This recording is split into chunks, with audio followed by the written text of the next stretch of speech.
Hey you guys, thanks for checking out Vera's View. I'm back with this week's wins and fails for Raw and SmackDown. So let's start off with, as I always do, the fails for Raw. My first fail, it's just a teeny little one, and it didn't happen this week, but it's the movement of the announce tables. I don't like it when they do this, like periodically they seem to switch it up and move it up by the ramp like this, but I prefer when the announce table is down by the ring as it usually is. My next fail is Kurt Angle and Braun Strowman's interaction. This just did not work because Kurt Angle is supposed to be the babyface and Braun Strowman is supposed to be this mega heel. But the crowd is not reacting the way WWE wants them to, because this whole segment was supposed to be along the lines of, like, Kurt Angle's telling you, you are doing things we are not going to tolerate. You should have been suspended for what you did because we will not stand for that kind of behavior. But the crowd is not buying into it because they loved it. They want to see him kick the poop out of Roman Reigns. So, what are you going to do? My next fail is the fact that they're doing Miz versus Dean Ambrose again. Like, why? We just saw this not that long ago on SmackDown for the IC title. So, it's the same feud, same belt. I don't know why. The Superstar shakeup was meant, in my opinion, to give new matchups, fresh rivalries. Like, why? I just had a lot of whys this week. My next fail is the Big Show versus Braun Strowman. Now, we wanted this feud at WrestleMania. Why are we getting it now? It is just weird that they've decided to insert this as like a footnote of the Braun Strowman-Roman Reigns feud. I didn't like the match. I didn't like the way it ended. I hated seeing the ring break like that. Like, that's very a la Brock Lesnar 2003. It wasn't that long ago, or am I dating myself by saying that? But why do it again? And the fact that, like, they had no fancy ring posts, no fancy ring aprons, it was just a dead giveaway that something was going to happen. So that's all my fails for Raw. Let's go down the list of wins. My first win is the fact that Seth Rollins will be fighting Samoa Joe at Payback. This is going to be a great little match, and I'm pretty excited for it. I love seeing Seth Rollins get all heated and say, like, payback's a bitch, and flip out. Thought that was great. I loved seeing Jamie Noble backstage. Guilty pleasure of mine. I miss Jamie Noble. I loved when him and Nydia were doing their whole thing on SmackDown back in the day. Thought that was great. Luke Gallows and Carl Anderson saying that Goldust and R-Truth got the United Airlines treatment backstage. Thought that was funny. I love how WWE always likes to keep up with, like, things that are going on in the current media and just sneaking them in. I also loved when Enzo came out and called Luke Gallows and Carl Anderson the Sweet Boys. Too sweet, anyone? I loved Austin Aries. So he comes out and just works his way in there, sits next to Neville, pulls out his little folding chair, eats his banana. Like, he's just funny. I love him. My next win is Alexa Bliss gets the win as the #1 contender for the Raw Women's Championship. Hometown girl pulls it off. I think it's going to be a great feud between Bayley and her, because Alexa Bliss is a great heel for her to play off of. She's really funny, and Bayley is so beloved that it's going to be, like, really cool to see these two go at it. My next win is Finn Balor. Just seeing him on the show. Just his face. Nothing else. Just seeing him there. I don't care that his match was like 36 seconds long or whatever it was. Whatever. Love Finn Balor. My next win is Chris Jericho.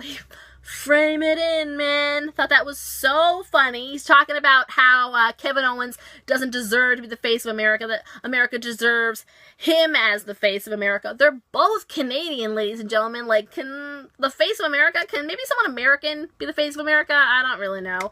But he was just so funny. He's talking about how he's going to go to SmackDown if he wins the title, but it doesn't matter if he's on Raw or SmackDown or Nitro or Sunday Night Heat. Like, he's just hilarious. My next win is Bray's promo. I thought that was really cool. It was really dark. I loved how he said, it all burns down here. Is that a little throw over to they all float down here from It, maybe? Like, I'm a big horror movie fan, so I really marked out for that little moment. Let's move over to SmackDown. My fails for SmackDown are Jinder Mahal wins the 6-pack challenge for #1 contender to the WWE Championship. Jinder Mahal. You heard me. I didn't screw that up. Jinder Mahal. There were 5 other guys in this match. 5. Any of them could have won this match and been 100 million times more entertaining than Jinder Mahal. Like, the guy gets buffed up and comes back, and they're like, yeah, put him in the main event. What? Why? Like, Dolph Ziggler, so entertaining, he's in there. I mean, you got Luke Harper. He did great in this match. I'm going to talk about the match in a second, but I think he was the best part of it. And you got, like, just anyone else, really, you know. Rowan, like, he could have continued Bray's bidding, but Jinder Mahal won the match.